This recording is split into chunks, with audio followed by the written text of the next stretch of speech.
TSN9 టీవీకి స్వాగతం. సంగారెడ్డి జిల్లా గుమ్మడిదలలో GHMC అధికారులు Raghuprasad, additional commissioner Srinivas Reddy, executive engineer అధికారుల మీడియా సమావేశం. ఈ సందర్భంగా వారు మాట్లాడుతూ సంగారెడ్డి జిల్లా ప్యారానగర్లో నూతనంగా నిర్మిస్తున్న డంప్ యార్డుపై ప్రజలకు ఎలాంటి హాని ఉండదని, డంప్ యార్డు కొరకు 2008-2009లో జవహర్ నగర్, లఖడారం, ప్యారానగర్ 3 ప్రాంతాల్లో స్థలాన్ని గుర్తించామని, ప్యారానగర్కు సంబంధించిన 150 ఎకరాల భూమిని 2015లో రెవెన్యూ నుంచి స్వాధీనం చేసుకున్నామని, డంప్ యార్డు నిర్మాణం కొరకు 2023లో పూర్తి అనుమతులు వచ్చాయని, యూరోపియన్ టెక్నాలజీతో డంప్ యార్డుని చట్ట ప్రకారమే నిర్మిస్తున్నామని, ప్రతిరోజు 130 వాహనాల్లో 2000 టన్నుల వేస్టేజ్ ప్యారానగర్కి వస్తుంది అన్నారు.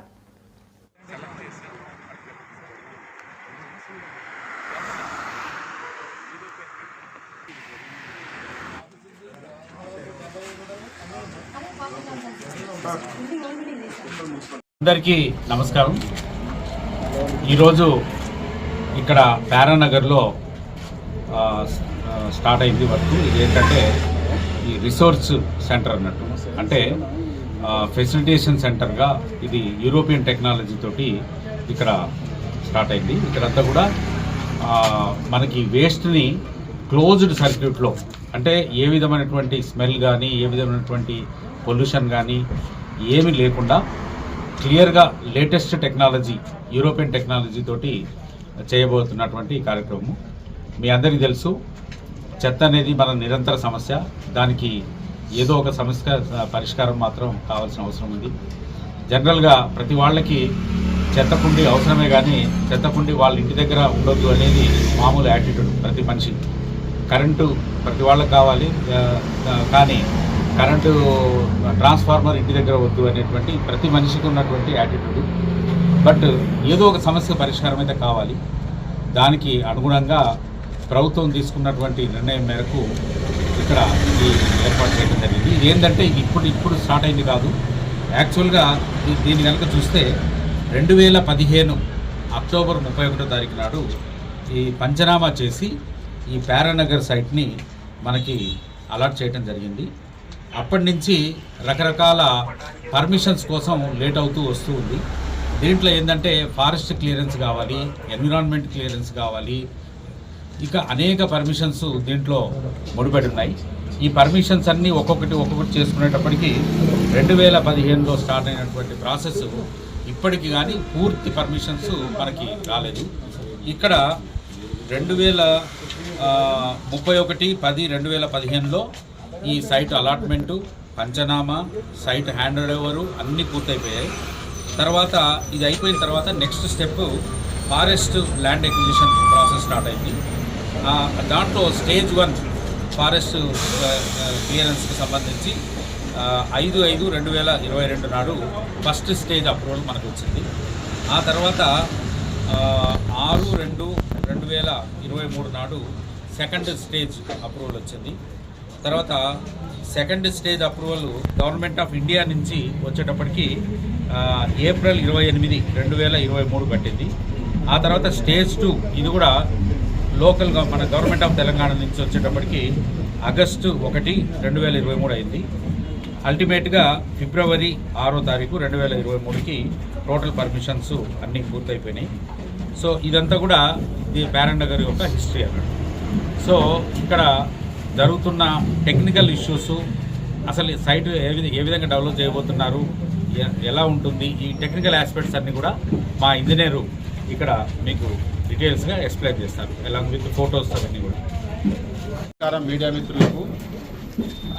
ఇప్పుడే మా అడిషనల్ కమిషనర్ గారు చెప్పినట్లుగా ఈ సైటు ఎందుకు మనకు అప్పట్లో 2015లోనే మనకు ఐడెంటిఫై అయింది అని అంటే, వాస్తవానికి ఒరిజినల్గా మనకు integrated municipal solid waste management అనే ప్రాజెక్టుని మేము టెండర్ పిలిచేటప్పుడే 2008-9లోనే అప్పుడున్న సిచ్యువేషన్ ప్రకారము central pollution control board orders కానివ్వండి, ఇవన్నీ కూడా ఏంటంటే సిటీ లోపల ఆటోనగర్ కానివ్వండి, గంధంగూడ కానివ్వండి, ఇవి మీకు అందరికీ తెలిసినవే. అక్కడ చెత్త వేసేవాళ్ళు గతంలో.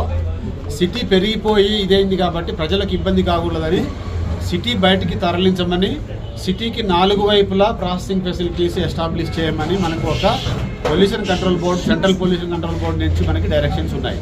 సో అందుకు అనుగుణంగానే 2008-9 సంవత్సరంలో మనము గ్లోబల్ టెండర్స్ పిలిచి ఈ ప్రాజెక్టుకి మేము అప్పటికి రెడీగా ఉన్నది జవహర్ నగర్లో 339 ఎకరాలు. కాబట్టి ఆ టెండర్లో ఎవరైతే క్వాలిఫై వస్తారో వాళ్ళకి మొదటి ఫెసిలిటీగా జవహర్ నగర్ ఇస్తూ దానితో పాటు ఇంకా 3 సైట్లు ఇస్తాము అని అగ్రిమెంట్లో రాసుకున్నాం.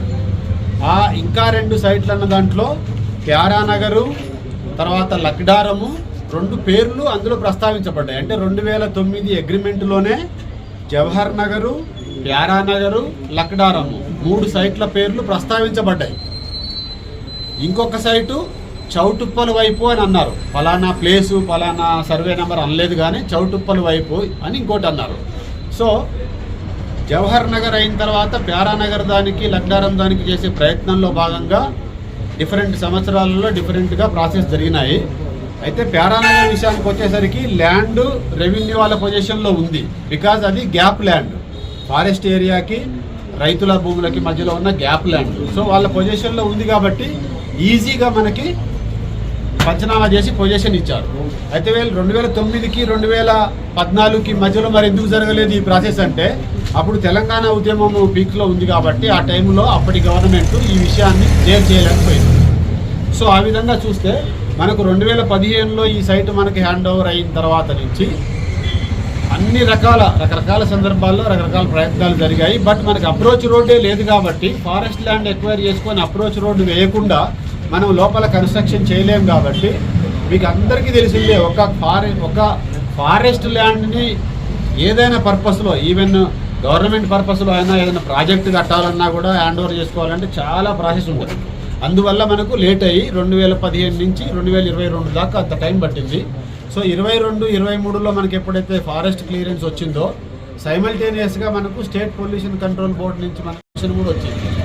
తర్వాత దెన్ మన గవర్నమెంట్ ఆఫ్ తెలంగాణ మనకి దానికి క్లియరెన్స్ కూడా ఇచ్చింది. సో దిస్ ఈజ్ హౌ మనం ఈరోజు ఇక్కడ ఉన్నాం. అంటే ఎవరైనా ఇదేదో all of A sudden start చేశారు, ఇది ఇట్లా అట్లా అనే ఉద్దేశం ఉంటే అపోహలు ఉండకూడదని మేము చెప్తున్నాం ఈ మాట. గతంలో కూడా ఆల్రెడీ మనం ఒకసారి ఇట్లా క్లియరెన్స్ వచ్చాయని చెప్పేసి ఫారెస్ట్ డిపార్ట్మెంట్ వాళ్ళే ట్రీ కటింగ్ చేసి ఇవ్వాలి మనకు. సో వాళ్ళు ట్రీ కటింగ్ చేసే సందర్భంలో కూడా కొంచెం గొడవలు అయినాయి. అవన్నీ మీకు తెలుసు. సో ఇక్కడ ఏంటంటే మేము ఎవ్రీథింగ్ ప్రొసీజర్ ప్రకారమే చేస్తున్నాము. అయితే ప్రజల్లో కొన్ని అపోహలు వారి సొంతంగా ఉండొచ్చు, కొన్ని విషయాల్లో కొంతమంది క్రియేట్ చేసి ఉండొచ్చు, ఎవరి ఇంట్రెస్ట్ వాళ్ళకు ఉంటాయి. సో మేము చెప్పదలుచుకున్నది ఏమంటే, జవహర్ నగర్లో గతంలో పొల్యూషన్ అయింది, ఖరాబ్ అయినాయి అనే కారణాన్ని చూపించి భయం వల్ల మాది కూడా అలా అవ్వకూడదనే ఒక అపోహ వల్ల ఇక్కడ అడ్డగించే బదులు మేము చెప్పే విషయాలని సావధానంగా మీరు పరిశీలించుకొని మీకు ఏమైనా సందేహాలు ఉంటే టెక్నికల్గా మళ్ళీ మమ్మల్ని అడిగి మేము నివృత్తి చేస్తాము. మేము మా ఆఫీసు ఎప్పుడు వీఆర్ ఓపెన్. జిహెచ్ఎంసీలో సాలిడ్ వేస్ట్ మేనేజ్మెంట్ డిపార్ట్మెంట్ అనే ఒక డిపార్ట్మెంట్ ఉంది 4వ ఫ్లోర్లో జిహెచ్ఎంసీ హెడ్ ఆఫీసులో.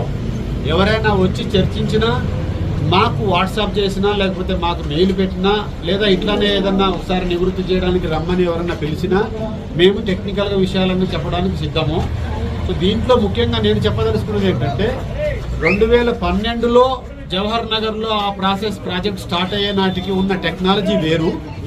ఎందుకంటే 12కు 24కు 25కి మనం దాదాపు 12-13 ఏళ్ళు గడిచినాయి. కాబట్టి అప్పట్లో ఉన్న టెక్నాలజీ ప్రకారంగా అప్పుడు డిజైన్ చేసిన దాని ప్రకారము చెత్తని తీసుకొచ్చి ముందు ఓపెన్గా ఆరబెడతారు టిప్పింగ్ ఫ్లోర్లో, ఆ తర్వాత ప్రాసెసింగ్ చేస్తారు. ఇప్పుడు వచ్చేసి మేము ఇక్కడ పెడుతున్న టెక్నాలజీ ఏంటంటే యూరోపియన్ టెక్నాలజీ. మీకు ఇక్కడ చూపిస్తున్న విధంగా ఇలాంటి వెహికల్స్ మీరు జూమప్ చేసుకొని చూసుకోవచ్చు. మీకు షేర్ కూడా చేస్తాము మళ్ళీ ఫొటోస్. ఆయిల్ ట్యాంకర్స్ ఎలా ఉంటాయో అలా కనిపిస్తుంది కదా, సిలిండర్ లాగా. దాని లోపలికి చెత్తని, వేస్ట్ని కాంపాక్షన్ చేసిన తర్వాత రబ్బర్ గ్యాస్కెట్ తోటి డోర్ ఉంటుంది. ఆ డోర్ని క్లోజ్ చేసిన తర్వాత నో లీకేజ్, నో స్మెల్. మనం ఏదైతే చెత్త టిప్పర్లు వెళ్తున్నాయి, చెత్తని పడేసుకుంటూ వెళ్తాయి అనే అపోహ క్రియేట్ చేస్తున్నారో దానికి ఏ విధమైన మీకు మొత్తం రూట్లో ఎక్కడా కూడా చెత్త అనేది ఓపెన్గా కనపడదు. అది ఫస్ట్ పాయింట్. ట్రాన్స్పోర్టేషన్ టైంలో వాసన రావడం కానీ, చెత్త మా ఊర్లలో పడుతుందని కానీ అనేది నిజం కాదు, అది నమ్మొద్దు. ఒకటి, అది ట్రాన్స్పోర్ట్ అయ్యి వచ్చి మా సైట్లోకి వెళ్ళిన తర్వాత ఏం జరుగుతుంది అనే దానికి మీరు ఇక్కడ చూస్తే ఇట్లా కంపార్ట్మెంట్స్ ఉంటాయి. మీకు ఒక వీడియో కూడా ఉంది, నేను మీకు మీ మీడియా మిత్రులందరికీ షేర్ చేస్తాము. అది అక్కడి నుంచి వచ్చి తర్వాత ప్లాంట్లోకి వెళ్ళిన తర్వాత అది ఎలా డంపింగ్ చేస్తుంది, దాని నుంచి ఎలా ప్రాసెసింగ్ అవుతుంది, మొత్తం మేము డీటెయిల్గా ఇస్తాము. అదేంటంటే ఎక్కడ ఒక లారీ వచ్చి పోగేయటము కుప్ప పెట్టడం ఉండదు. వచ్చినట్లే బంకర్లో వేసినట్లుగా వేస్తుంది. చిన్న ఉదాహరణ చెప్తా, మన ఊర్లలో గోబర్ గ్యాస్ ప్లాంట్స్ ఉంటాయి. పేడ నుంచి గోబర్ గ్యాస్ వస్తుంది కాబట్టి పేడ అక్కడ స్టాక్ అయి ఉంటే వాసన వస్తుంది. అదే మనం దాన్ని ఒకసారి స్లర్రీ చేసి మనం గోబర్ గ్యాస్ దాంట్లోకి పంపించిన తర్వాత ఏ విధమైన వాసన రాదు, మనకందరికి తెలిసిన విషయమే. గ్యాస్ బయటకు వస్తుంది, మన ఇంటికి వంటకి వెళ్తుంది. అందులో నుంచి బయటకు వచ్చే ఆ స్లర్రీలో ఇంకా వాసన ఉండదు, ఎందుకంటే అది మురిగిపోవడము దాంట్లోంచి మీదేని